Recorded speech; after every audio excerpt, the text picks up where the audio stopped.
শীতের দিনে এরকম আগুনের পাশে বসে গরম গরম পিঠে খাওয়ার মজাই আলাদা। তো ঠাম্মা বানাচ্ছে সাজের পিঠে।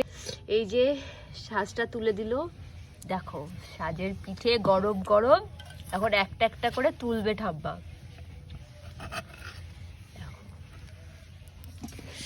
এই যে এখানে রাখছে, আমি একটা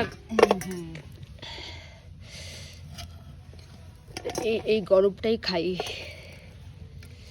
আর এই জায়গায় রাখো, আমি গুড়টা দিই।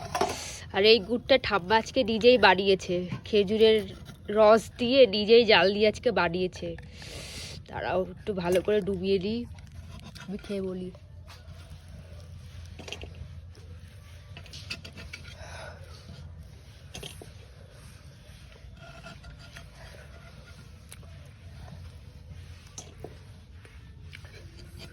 শীতের দিন এরকম পিঠে খাওয়ার মজাই আলাদা।